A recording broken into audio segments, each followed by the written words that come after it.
নেমে যাই। আমি সব কিছু খুলে ফেলছি, একটু নেমে এখানকার জীবনযাত্রাটা কেমন।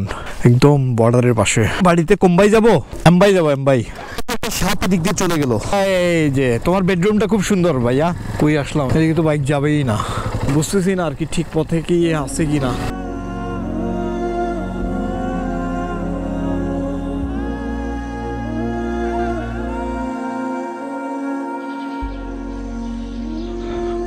আসসালামু আলাইকুম and good morning from Bichanakandi.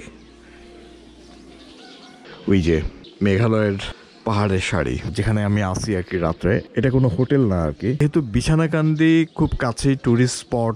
এখানের অনেক ফ্যামিলিতে ওরা ট্যুরিস্ট থাকতে দেয়। কালকে একটু সমস্যার কারণে আর কি থেকে গেছিলাম, তো ওনার ফোন অফ পাচ্ছিলাম আর কি। তো আমি আর সাহস করি না রাত্রেবেলা চিনবো কিনার পথের অবস্থা কি, কারণ আসার সময় পথের তো যে অবস্থা আপনারা দেখছেন, খাল পার হবো না কি।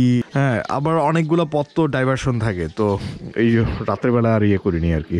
তো আমি চিন্তা করতেছি যেহেতু বিছানাকান্দি কাছে আছে, একটু দেখে আপনাদেরকে একটু দেখায় তারপরে আর কি আবার সামনের দিকে যাব আর কি। আমি এই দিকে চলে যাব এবং খুব এক্সাইটেড যে এই বর্ডারের পাশ ধরে ধরে আমি চলে যাব।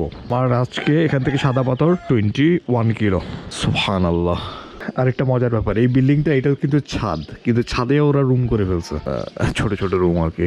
এনিওয়েজ, আর দেরি না করি পথে কোথাও নাস্তাটা করে নিব। কথা হচ্ছে যে এই রুম ভাড়া 200 টাকা, কিন্তু আমি তো কাউরেই খুঁজে পাচ্ছি না যে টাকাটা দিব। এই যে ছোট ছোট রুম, ছোট না বড়ই রুম, টুরিস্ট বান্ধব এলাকা তো, আসলে যাতে ওরা থাকতে পারে। 7:25 বাজে, সব কিছু রেডি, ইনশাল্লাহ বের হয়ে পড়ি।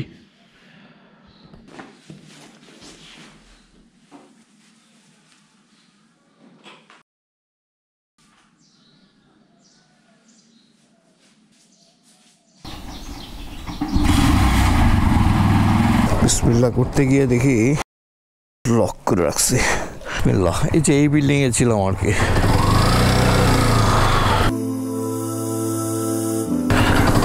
শিং মাছ দিয়ে যেটা খাইছিলাম আর কি।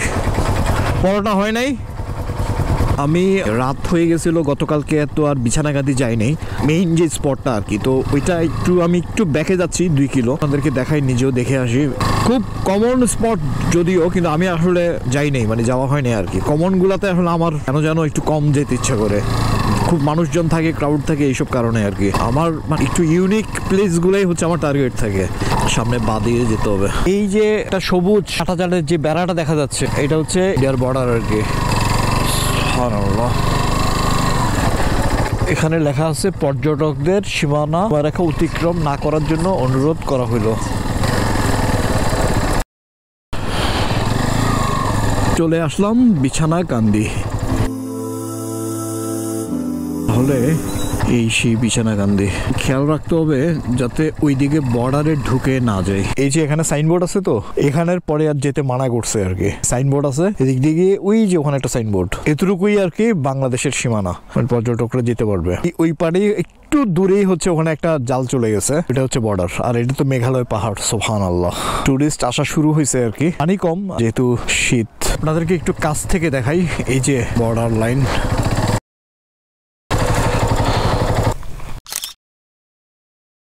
এই যে এখানে আরেকটা ঝর্ণা আছে, আর ওখানে তো একটা মেঘলা। এখানকার জীবনযাত্রাটা কেমন, একদম বর্ডারের পাশে, খুব স্ট্রং এই এটা। হ্যাঁ, বাড়িতে কোম্বাই দিয়ে দেখেন। বাড়িতে কোম্বাই যাবো, এমবাই যাবো, এমবাই। ও রাস্তা আছে, আচ্ছা দেখি না, একদিক দিয়ে যাবো। বিসমিল্লাহ। তো এইদিকে হাদার পাত দিয়া যাওয়া যাবে না?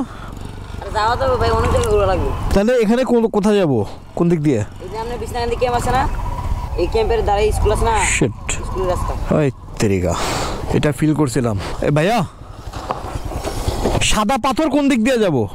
ভাই সাদা পাথর ওই দিক দিয়ে, এদিক দিয়ে তো। আচ্ছা, বাইকটা আবার ঘুরাই নিছি, বিছানাকান্দি ক্যাম্প যেটা, ওদিক দিয়ে যেতে হবে আর কি। অনেস্টলি স্পিকিং আমি ঠিক এই কথাটাই ভাবতেছিলাম, তাদের সাথে শেয়ার করবো একটা টিপস। আর সাথে সাথে এটাই আমি ফলটা পাইছি। আমি বেশি দূর আসি নাই, 1 কিলো হবে। যেটা বলতে চাচ্ছিলাম যে আমি যে কত শতবার মানুষকে জিজ্ঞাসা করতে হয়েছে আমাকে ডাইভারশন পথগুলা কোন দিকে অনেক দূর চালায় যায় যদি আপনি জিজ্ঞাসা করেন আপনি ধরা হবে। আমার এক্সপিরিয়েন্স যেটা দেখলাম যে মেক শিওর যে একটু পর পরে আপনি চেক করতেছেন যে আপনি ঠিক ডিরেকশন আছেন নাকি, নাহলে অন্যদিকে চলে যাবেন। আলহামদুলিল্লাহ যা ক্যাম্পে তো বেশি দূরে না। তো আমি আছি এই যে বিছানাকান্দিতে, আর এখান থেকে সাদা পাথর, এখান থেকে 20 কিলো। বিসমিল্লাহ, একবারে বর্ডার ধরে ধরে। বেসিক্যালি এটা দেওয়ার দরকার নেই, আমি ম্যাপেই থাকি, এভাবেই দেখতে ভালো লাগে। বিসমিল্লাহ।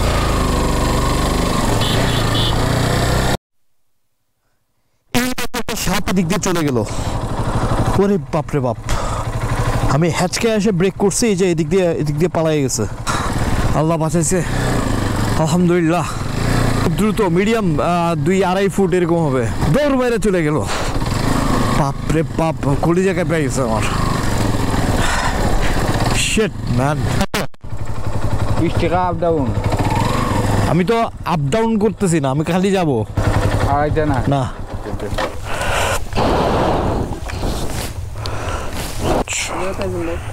চিটাগাং, বাহ, গ্রামের টোল।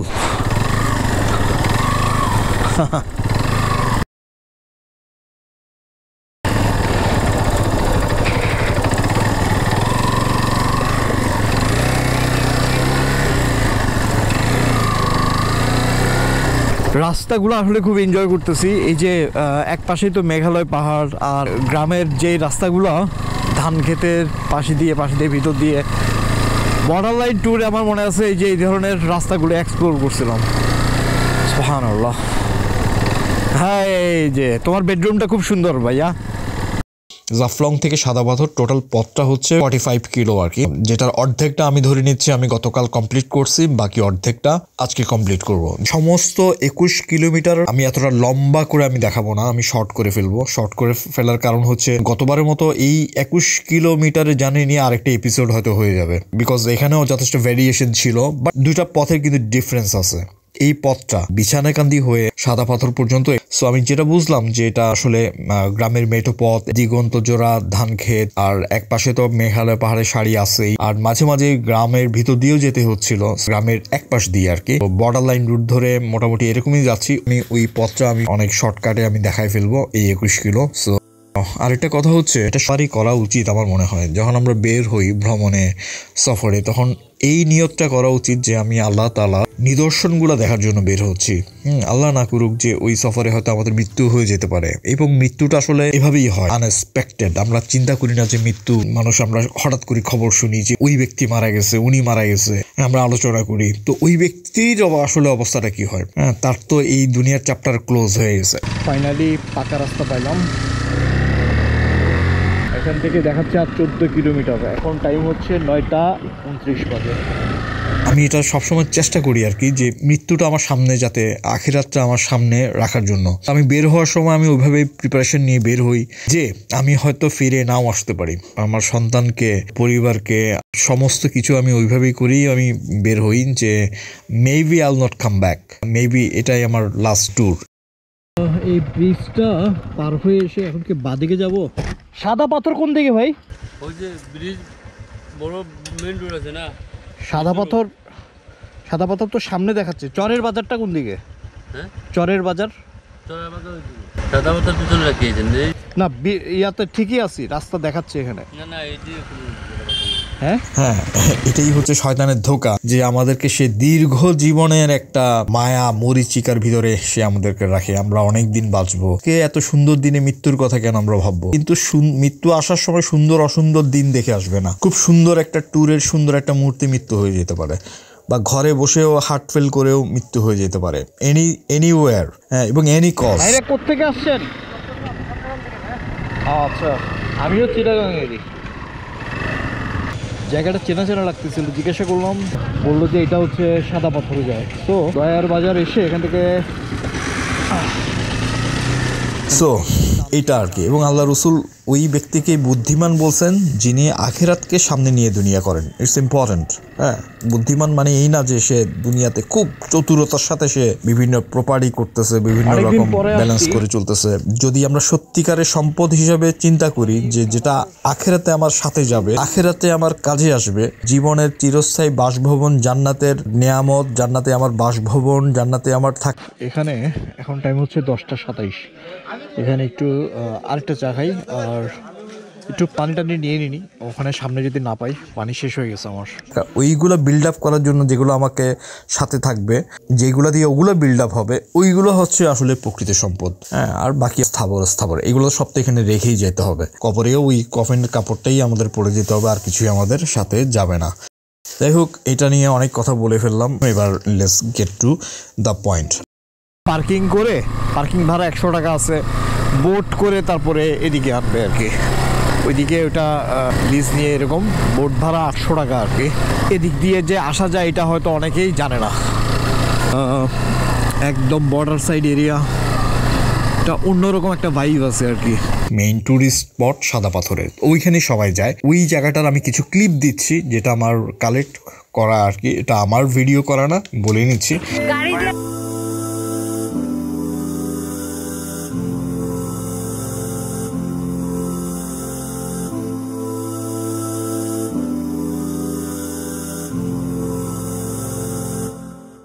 Halal Beats.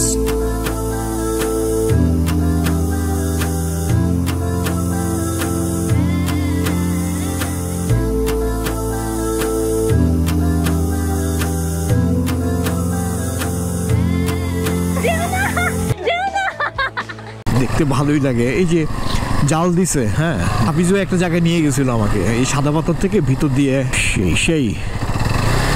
সেই একটা রাস্তা। মেমোরি মনে পড়তেছে আর কি। আবার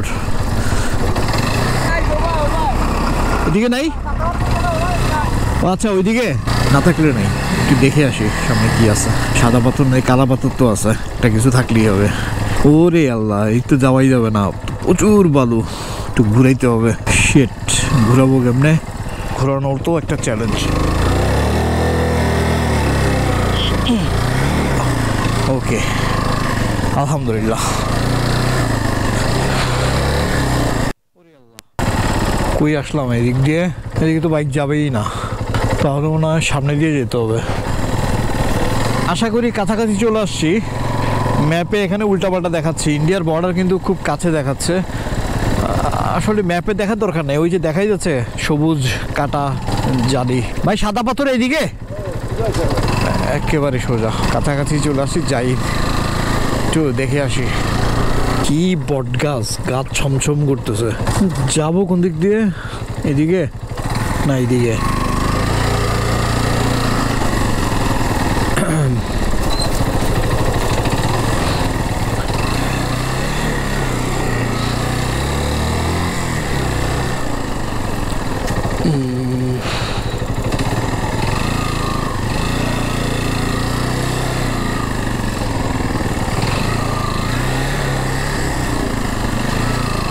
আসলে এবার একা যাচ্ছি তো একটু বুঝতেছি না আর কি, ঠিক পথে কি আছে কি না। এটা আসলে এখানকার যেই হাফিজুল্লাহ ভাই আছেন, হাফিজুর রহমান, এই এবার নেমে নিচে এভাবে যাব, আই গেস সো।